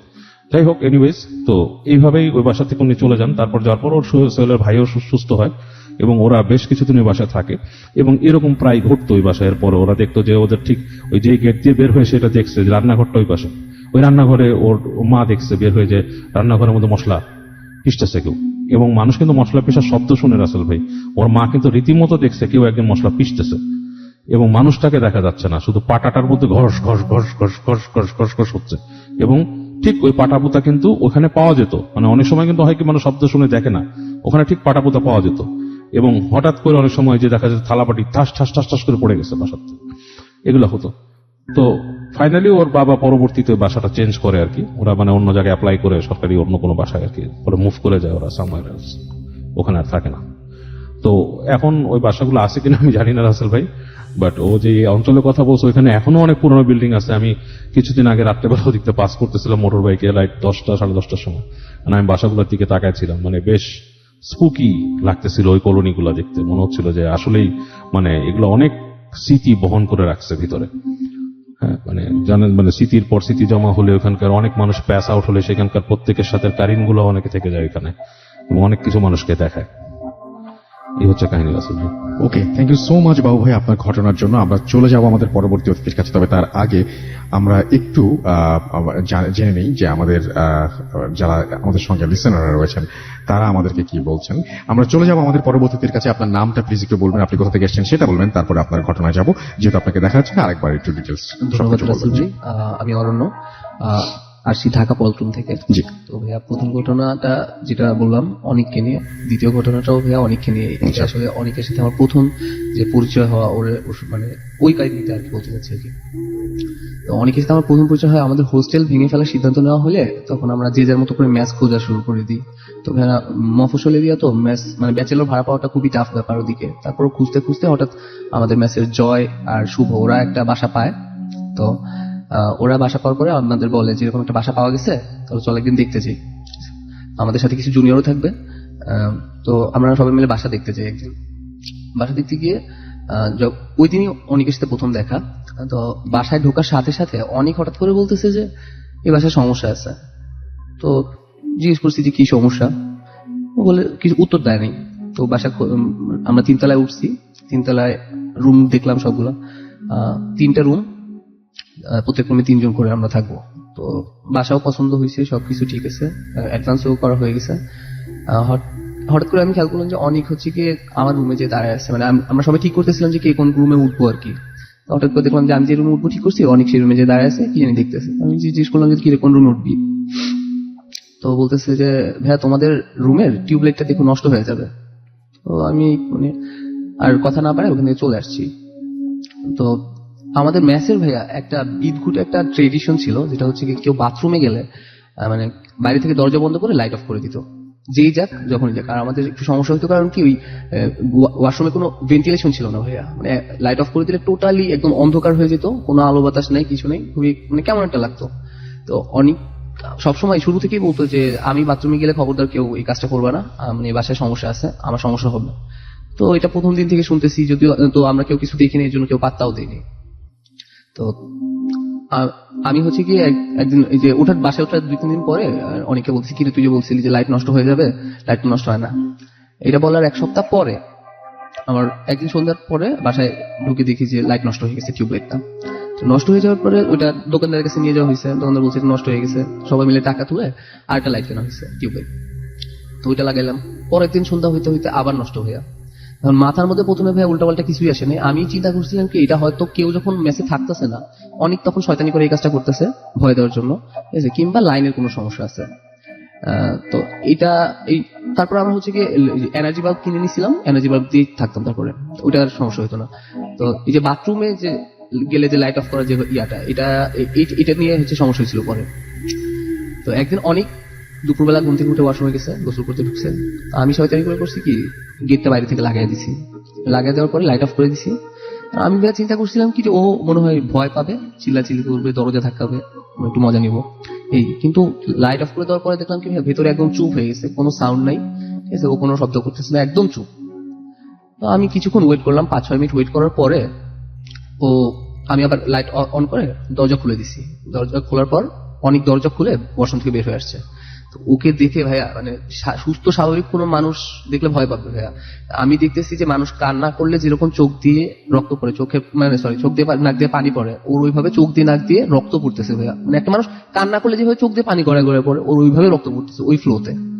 তো আমি তো ভয় পেয়ে গেছি, আমি বলতেছি অনেক কি হয়েছে, কিছু মানে বেসিনে যে হাত মুখ ধুইতেছে আর বলতেছে ভাই তোমাকে বলছিলাম না আমার সমস্যা আছে, এই বাসায়ও সমস্যা আছে, এরকম করো না। তো আমি বলছি কি সমস্যা বলবি তো, তুই তো কিছু বলিস নাই, আর আমরাও তো সেরকম কিছু দেখি নাই। তো বলতেছে ভাই কি সমস্যা, আমি তো এটা জানি না। আমি ধরো যে এই রুমে তুমি থাকলে পাশের রুমে যদি কেউ হাঁটাচলা করে, তুমি তার উপস্থিতিটা যেমন টের পাবা, আমি এরকম কারো উপস্থিতি টের পাই। আর তো এই জিনিসটা হওয়ার পর থেকে, ওর সাথে ওই ঘটনাটা ঘটার পর থেকে আমরা মানে ওই দিন থেকে ম্যাচে স্ট্রিক্ট রুল করে দেওয়া হলো যে না কেউ বাথরুমে গেলে কেউ আর লাইট অফ করবে না। তো তারপর থেকে জিনিসটা বন্ধ হয়ে যায়। এরপর আস্তে আস্তে হলো কি আমার এক ফ্রেন্ড সৌমিক, ও হচ্ছে গিয়ে আলাদা ম্যাচে থাকতো, ওর ম্যাচ থেকে আমার ম্যাচে বেড়াতে আসছে। আসার পরে আমরা সবাই মিলে গোল হয়ে বসে গল্প করতেছি। তো দুপুরবেলা অনেক ঘুম থেকে উঠে ও আমাদের রুমে এসে সৌমিকের কোলে মাথা রেখে শুয়ে পড়ছে ওখানে। তো শুয়ে আছে, আমরা তখনও গল্প করতেছি। গল্প করতে করতে হঠাৎ করে সৌমিক অনেককে ডাকতে বলছে কি অনেক তুই কি কাঁদতেছিস? তো ও দেখলাম উঠে ওয়াশরুমের দিকে মানে বেসিনের দিকে চলে গেল, ঠিক আছে। আর আমরা দেখি যে সৌমিকের যে ট্রাউজার ট্রাউজারটা মানে হালকা রক্ত লেগে গেছে। হ্যাঁ, তো আমরা আবার ওর দিকে দৌড়ে গেলাম, যে দেখি যে ওর আবার চোখ দিয়ে নাক দিয়ে রক্ত পড়তেছে। তো বাড়িওয়ালা থেকে একটু বরফ আনলাম, আর হচ্ছে চোখে টোকে লাগাইলাম যে যদি ঠিক হয়। তারপরে হচ্ছে এই 2-3 দিন দুইবার এই ঘটনা ঘটার পরে ভাই আমি হচ্ছে কি ওই দিন বিকালবেলা আমাদের বাড়িওয়ালা আন্টি ছাদে, আমাদের ছাদে হচ্ছে কি ফুল গাছ ছিল, ফুল গাছে পানি দিতে আসতো প্রত্যেকদিন বিকালে। তো আমি ওই দিন বিকালবেলা আন্টিকে যে জিজ্ঞেস করতেছি, আন্টি একটা কথা বলবো, আপনি যদি কিছু মনে না করেন। তো হ্যাঁ বাবা বলো। আমি বললাম যে আন্টি আপনাদের বাসায় কি কোনো সমস্যা আছে কিনা। বলছে না তো। আন্টি বলছে না, এরকম কি সমস্যা? তো আমি বলছি না আন্টি, ভৌতিক করে সমস্যা থাকলে আমাকে একটু বলেন। বলি না, এইসব ঘটনা এইসব কথা কে বলছে তোমাকে? তো আমি বলছি না আন্টি, আমাদের মেসে অনেকের তো সমস্যা হয়, ওরকম 2 দিন হচ্ছে কি চোখ দিয়ে নাকি রক্ত পড়ছে আন্টি, সেটা ওর কোনো মানে রোগ থাকতে পারে, ঠিক আছে, কিংবা মানুষের শরীর করা হয়ে গেলে হয়তো অনেক সময় রক্ত পড়ে। আমি বলছি আন্টি, শরীর করা হয়ে গেলে হয়তো নাক দিয়ে রক্ত পড়ে অনেক সময়, কিন্তু চোখ দিয়ে রক্ত পড়ে আন্টি এটা আমিও কখনো দেখিনি। আপনাদের বাসায় যদি কোনো সমস্যা থাকে আন্টি আপনি একটু বলেন আমাকে। তো আন্টি বলছে না, আমাদের বাসায় কোনো সমস্যা নেই, তুমি অনেককে নিয়ে আমার বাসায় আইসো। তো সেদিন সন্ধ্যার পর হচ্ছে কি আমি অনেককে নিয়ে আন্টির বাসায় গেছি। আন্টির বাসায় যাওয়ার পর আন্টি অনেককে জিজ্ঞেস করতেছে, এই তুমি এসব কেন বলে বেড়াচ্ছ যে আমাদের বাসায় সমস্যা আছে? আমাদের বাসায় কি সমস্যা আছে? তো অনেক বলতেছে, আন্টি সমস্যা আছে আপনাদের বাসায়। কি সমস্যা আছে এটা তো আমি জানি না আন্টি, তবে সমস্যা আছে। আন্টি বলছে না, আমাদের বাসায় কোনো সমস্যা নেই। তোমাকে কি আমাদের মানে আশেপাশের কেউ বলছে? মানে আমাদের আন্টিদের প্রতিবেশীদের সাথে আন্টিদের অতটা ভালো সম্পর্ক ছিল না, এই কারণে আন্টি এটা আন্দাজ করে বলছিল যে আশেপাশে কেউ বলছে কিনা। তো ও বলছে না আন্টি, আমাকে কেউ কিছু বলে নাই, তবে আপনাদের বাসায় সমস্যা আছে, ঠিক আছে, এখন না থাকলেও আগে ছিল। তো আন্টি বলছে না, এরকম কিছুই ছিল না। তখন অনেক বলতেছে না, হয়তো আন্টি আগে ছিল, আপনি হয়তো জানেন না, এরকমও তো হতে পারে। বলছে না, আশ্চর্য, আমি জানবো না কিসের জন্য। পরে অনেক হঠাৎ করে বলতেছে যে আন্টি আপনাদের বাসার মানে আমাদের 3 তলায় যে ছাদটা, খোলা ছাদ, ওই বলছে আন্টি 3 তলার ছাদে একটা গাছ ছিল, ওই গাছের সমস্যা ছিল। তখন আন্টি একদম চুপ হয়ে গেছে, আন্টি আর কিছু বলতেছে না। তো আন্টি ভিতরে চলে গেছে। আর একটু পরে কাজের লোক এসে আমাদের নাস্তা দিল, আমরা নাস্তা খেলাম। নাস্তা খেয়ে যখন উঠে চলে আসবো, তখন আন্টিকে বললাম যে আন্টি চলে যাচ্ছে। তো আন্টি আমাদের দরজা পর্যন্ত এগিয়ে দিল। তারপর আন্টি বললো যে হ্যাঁ, আমাদের বাসার 3 তলায় একটা সুপারি গাছ ছিল, ওই সুপারি গাছের সমস্যা ছিল। তখন অনেক ভাইয়া সারপ্রাইজিংলি এমন একটা কথা বলে আমি শক। মানে ও বলতেছে আন্টিকে জোর দিয়ে যে না আন্টি, আপনাদের বাসার 3 তলায় সুপারি গাছ না, কাঁঠাল গাছ ছিল, ওই কাঁঠাল গাছের সমস্যা ছিল। তো অনেকের বাসা ভাইয়া বাগেরহাট, ঠিক আছে, আর আমরা এই ঘটনার যেটা কথা বলতেছি এটা হচ্ছে নোয়াপাড়ায়। ওই আগে পরে কখনো এলাকায় আসে নাই। কাঁঠাল গাছটা আমি আন্টির কাছ থেকে শুনতে পারি, মানে জানছি যেটা পরে, যেটা ছিল অনেক আগে, তখন আমরা কেউই মনে হয় ওই এলাকায় যাইনি। তো অনেকের এটা জানার কথা না। তো আন্টি এটা শোনার পরে আন্টি চুপ হয়ে গেল, আন্টি গেট লাগিয়ে দিল, আমরা নিচে নেমে চলে আসলাম। তো আমরা একসাথে 4 দোকানের দিকে যাচ্ছি, তখন আমি অনেককে জিজ্ঞেস করলাম যে অনেক, একটা কথা বলতো ভাই, সুপারি গাছ ছিল না কাঁঠাল গাছ ছিল, এটা তুই কিভাবে বুঝলি? তো অনেক আমাকে বললে যে ও মানে হাসে আর কি ফাজলামি করে, বলে যে আমি টাইম ট্রাভেল করতে পারি, যাবো আমার সাথে, চলো ঘুরে আসি, আমরা মানে টাইম ট্রাভেল করে ঘুরে আসি। তো আমার পর এরপরে আর আমার হচ্ছে গিয়ে সাহস হয়নি, কারণ যেটা নিজে দেখলাম, নিজে একটা জিনিস এক্সপিরিয়েন্স করছি, তারপরে আস্তে আস্তে এই যে জিনিসগুলো দেখতেছি হইতেই থাকতেছে, এই জিনিসটা থামাথামি কোনো নেই। ইভেন ভাইয়া ওর সাথে এখনো সমস্যা হয়। আর হচ্ছে গিয়ে মজার বিষয় হচ্ছে গিয়ে আমি প্রথম চিন্তা করতাম অনেক হয়তো মানুষ না, আমার একটা ধারণা কাজ করতো ও হয়তো অন্য কিছু হয়তো আমাদের সাথে আছে। কিন্তু এই কোরবানির ঈদে ভাইয়া আমি হচ্ছে কি ওর গ্রামে গেছিলাম, ওর এলাকাটা হচ্ছে কি বাগেরহাট সন্ন্যাসী। ভাই আমি ওইখানে যাওয়ার পরে বুঝতে পারলাম যে এই যে অতিপ্রাকৃত যে ঘটনাগুলো ভাইয়া, এটা আপনার আমার কাছে কিন্তু মানে ইউজুয়াল না, ঠিক আছে, কিন্তু ওই এলাকাটাতে ভাইয়া এই জিনিসটা এত ইউজুয়াল, মানে মানুষজন এই যে আমি ধরেন যে ফ্রি টাইমে বসে থাকলে আমাদের দৈনন্দিন জীবনের কথা বলি, হ্যাঁ, ওখানকার লোকজন কথা বলে এই ভৌতিক বিষয়গুলো নিয়ে। তো এটা মনে হয় ওর লাইফে একটা প্রভাব ফেলছে। থ্যাংক ইউ ভেরি মাচ আপনার ঘটনার জন্য, আপনাকে অনেক ধন্যবাদ। আমরা চলে যাবো একটা ছোট্ট বিরতিতে, এবং আপনার নামটা প্লিজ একটু বলবেন, কোথা থেকে এসেছেন সেটা বলবেন, তারপর আপনার ঘটনায় যাবো। জি, আসসালামু আলাইকুম, আমি আসছি মোহাম্মদপুর থেকে, আমার হোম টাউন বরিশালে। আমার নাম হচ্ছে তাসনিফ রবিন। তো ভাইয়া ঘটনাটা হয়েছে যে মানে আমার সাথে আর আমার ফ্রেন্ডের সাথে আমরা কখনো আর কি মানে এইসব প্যারানর্মাল বিষয়ে বিশ্বাস করতাম না। তো ভাইয়া আমার ফ্রেন্ড মানে একটা মেয়ের সাথে রিলেশন করতো, এটা 2017 ঘটনা। আমরা প্রথম যে ঘটনাটা বলেছিলেন সেটা একটু বলে শুনি আমরা। ও আচ্ছা, তো ভাইয়া সেটা 2017 ঘটনা। তো আমরা একটা নিউজ পোর্টালে জব করতাম আর কি। আমাদের দেখা যেত যে বিভিন্ন ডিস্ট্রিক্টে মানে জেলার ভিতরেই যাইতে হইতো অনেক দূরে। তো ভাইয়া আমরা একটা নিউজের জন্য বরিশাল জেলার ঝালকাঠি জেলায় যেতে হয় আমাদের, বরিশাল থেকে একটু দূরে। তো ওইখান থেকেও একটুটা কিছুটা দূরে মানে নদী পার হয়ে উপারে যাইতে হয় আর কি নিউজটার জন্য। তো আমরা রওনা দিচ্ছিলাম 8টার দিকে। তো আমাদের নিউজটা মানে টোটাল কাজটা কমপ্লিট করতে করতে আনুমানিক রাত্র 11:30 12টা বেজে যায়। তখন আমরা জালকাঠি থেকে 12টার দিকে আমরা রওনা দিই বরিশালের উদ্দেশ্যে। তো আমরা যারা বরিশালে থেকে শুনছেন তারা অবশ্যই চিনেন, বরিশাল ডিস্ট্রিক্ট মানে বরিশাল জেলা থেকে মানে জালকাঠি যেতে হলে মাঝখানে একটা রোড বাজে যেটা হলো আমিরাত। জায়গাটা রাত 10টার পরে খুব নিরিবিলি হয়ে যায়, দেখা যেতেছে যে ওইখানে খুব মানুষজন, মানে আশেপাশের মানে জঙ্গল, একটা অন্যরকম পরিবেশ। তো গাড়িটিতে খুব কম চলে, যে জন্য আর কি জায়গাটা খুব মানে নিরিবিলি থাকে। তো দেখা যাচ্ছে যে ভাইয়া আমরা যখন আসি তো আমাদের গাড়ির স্পিড ছিল 70-60, ঠিক আছে। তো ভাইয়া আমাদের গাড়ির স্পিডে মানে একটা কুকুর, আমি যখন মানে নোটিস করি যে বাঁদিকে, তখন হঠাৎ করে দেখি যে আমাদের স্পিডে, গাড়ির স্পিডে একটা কুকুর মানে আমাদের সাথে মানে রানিং আছে। দেখা যায় যে কুকুরটার মুখটা আমাদের দিকে ঘুরানো, মানে আমাদের গাড়ির দিকে। তো ব্যাপারটা দেখার পরে মানে আমি নোটিস করছি, সাথে সাথে আমার ভাইকে মানে বললাম, ভাইয়াও দেখলো, হঠাৎ করে মানে ভাইয়াও বাইক থামাই দিল। থামাই দেওয়ার সাথে সাথে আর কি ভাইয়া বলতেছে যে ব্যাপারটা কিছু না। তো আমরা দেখতেছি কুকুরটা আমাদের ক্রস করে, মানে যেটাকে গ্রামের ভাষায় বলে কোলা আর কি, মাঠ ওইটার ভিতরে নাইমা গেল। তো পরে দেখা যেতেছে ভাইয়া মানে আমার ভাইয়া বলতেছে, তুমি ড্রাইভ করো, আমি পিছনে বসে আছি, আর সূরা কালাম যা পারো মোটামুটি একটু পড়তে থাকো, ঠিক আছে। তো ভাই আমরা মানে আমি বাইক ড্রাইভ করতেছি তো নর্মালি স্পিডে। তো আশেপাশে ভাইয়া দেখা যেতেছে একটু ঘন জঙ্গল বা মাঠ, ওইখান থেকে মানে আমরা শুনতেছি মানে অনেক মানে একটা বাচ্চার কান্না যেমন হয় বা একটা মহিলার আওয়াজ যেমন হয়, ওই টাইপের একটা সাউন্ড শুনতেছি আমরা। তো মানে আমরা মানে ওই ভাইয়া মানে বলতেছে যে ভয় পেও না, তুমি গাড়ি ড্রাইভ করতে থাকো, মানে বাইক ড্রাইভ করতে থাকো। তো আমরা বরিশালে আসি, তো রাত্র আইসা পৌঁছাই। তো আমাদের আল্লাহর রহমতে কোনো সমস্যা নাই। কিন্তু তার কিছুদিন পরে আর কি দেখা যেতেছে যে ভাইয়া তার 7-8 দিন পরে ওই ভাইয়াটা সেম জায়গায় অ্যাক্সিডেন্ট হয়। অ্যাক্সিডেন্টে ভাইয়ার মানে হাতে অনেক ফ্র্যাকচার হয়, মানে হাতটা ভেঙে যায় এক পর্যায়ে। পরে আর কি এখন পর্যন্ত ভাইয়ার ওই হাতটা আর কি ঠিক হয় না ওই জায়গাটা। এটা ছিল ভাই আমার একটা ছোট্ট একটি ঘটনা। Thank you so much. আমরা চলে যাবো আমাদের পরবর্তী অতিথির কাছে। আপনার নামটা প্লিজ একটু বলবেন, তারপরে আপনার ঘটনায় যাবো। আপনি কোথা থেকে এসেছেন সেটা একটু কাইন্ডলি বলবেন। আসসালামু আলাইকুম। আসসালাম, আমি ধানমন্ডি জিগাতলা থেকে আসছি। আমার নাম রাসেল গাজী। জি। তো আমার ঘটনা হচ্ছে 2002 বা 3 সালের, আমি তখন ক্লাস 3-তে পড়ি। তো আমরা থাকতাম ধানমন্ডি, ওখান থেকে আমরা জিগাতলা ট্রান্সফার করি আর কি, জিগাতলা যাই। ওই জায়গায় আমরা যে বাসাতে ভাড়া নিয়েছিলাম ওটা ছিল 3 শেড বাসা। আর বাসাটা ছিল এরকম আর কি, বাসায় ঢুকতে গেলে একটা বড়ই গাছ পড়তো, তারপরে একটা গাড়ির গ্যারেজ, তার পাশে একটা রুম ছিল আমাদের। তো ওইখানে যখন আমরা বাসাটা ভাড়া নিতে, তো ওই বাসার আশেপাশের লোকজনরা বলতেছে, দেখেন আপনাদের ফ্যামিলি আছে, বাচ্চা আছে, তো এই বাসাটা আপনারা ভাড়া না নিলেই পারেন, কারণ এই বাসাটা অনেক খারাপ। এমনিতে গলিটা, ওই এলাকাটা তখন অনেক শুনশান ছিল আর কি, নীরব ট্যানারি এলাকা। তো তারপরে যেহেতু আমরা জায়গায় নতুন, সো আব্বু বাসাটা ভাড়া নেয়। বাসা ভাড়া নেওয়ার পরে আমরা যখন ওখানে থাকতে শুরু করি, তখন থেকেই মূলত প্রবলেম আমরা ফেস করতে থাকি। যেমন আমরা দেখতাম যে আমরা রাতেরবেলা ঘুমায় আসি, তো রাতেরবেলা টিনের উপরে কেউ হয়তো বা টিন পাড়াইতেছে এমন হয়তো। আবার গাড়ির গ্রেজটা যেটা ছিল সেখানে গাড়ি রাখা, বাট রাত্রেবেলা দেখা যায় 2টা-3টার সময় গাড়ির গ্রেজের ভিতরে কেউ গাড়ি একবার সামনে নিতেছে, একবার ব্যাকে নিতেছে, আবার হর্ন মারতেছে, এই ধরনের আওয়াজ পাওয়া যেত। তো একদিন রমজানের সময় আব্বু ডিউটি করে আসতেছে, কারণ আব্বু টেলার্সে জব করতো। তো রাতের বেলা কাজ শেষ করে আস্তে আস্তে 2টা-3টা বাজে। সেরকম 2টার দিকে আব্বু যখন অফিস থেকে আসতেছিল বাসায়, তো আব্বু গেটের বাইরে থেকে দেখতে পাচ্তেছে যে আমাদের যে বাসার গেটটা, সেটার সামনে একটা সাদা কাপড় পরা আর কি একটা ছায়ার মতো বসে আর কি কোন একটা কিছু করতেছে।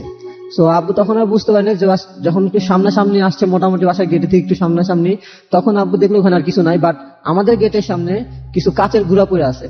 তো আব্বু তখন চিন্তা করলো যে এগুলো যদি এখন ওদেরকে ডাক দিয়ে ওঠার জন্য, তাহলে ওরা বাইরে আসলে ওদের পা কাটতে পারে। তো আব্বু নিজেই ঝাড়ুটাও দিয়ে ওগুলো পরিষ্কার করলো।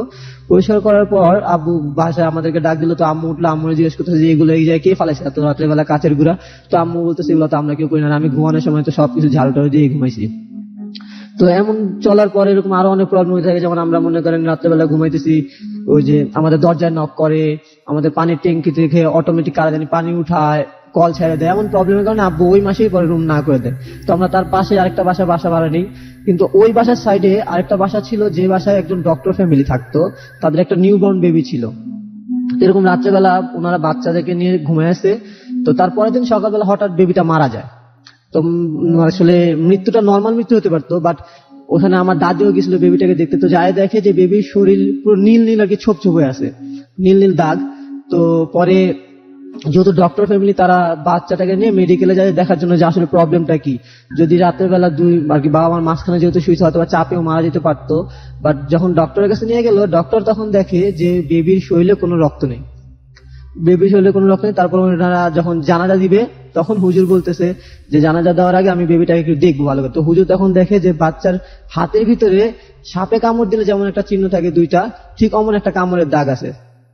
তো জানাজা দেওয়ার পর ওই হুজুরই আমাদের এই বাসা ওই বাসায় আসে। আসার পর বলতেছে যে আমার কি ডক্টর যে ছিল ওনারা বলতেছে যে আপনার ওয়াইফ এই গাছের নিচে যাওয়ার সময় এই জায়গায় যে খারাপ জিনিসটা থাকে, ও নাকি ওখানে বসে বসে চুল আশ্রাইতেছিল। তো চুলে পাওয়া দেওয়ার কারণে নাকি ওই জিনিসটা নাকি আর কি মাথায় নাকি ওনার ব্যথা পায়। তো এই জন্যই এই বাচ্চাটাকে মাইরে ওনার এটার প্রতিশোধ দিল। এটা ছিল ভাই আমার ঘটনা। Thank you so much. আপনার ঘটনার জন্য আপনাকে অনেক অনেক ধন্যবাদ, এবং আশা করছি যে এই ঘটনাটা আপনাদেরও ভালো লেগেছে। আসসালামু আলাইকুম রাসেল ভাই, আশা করি ভালো আছেন। আমি চাঁপাইনবাবগঞ্জ জেলার রহনপুর উপজেলা থেকে বলছি।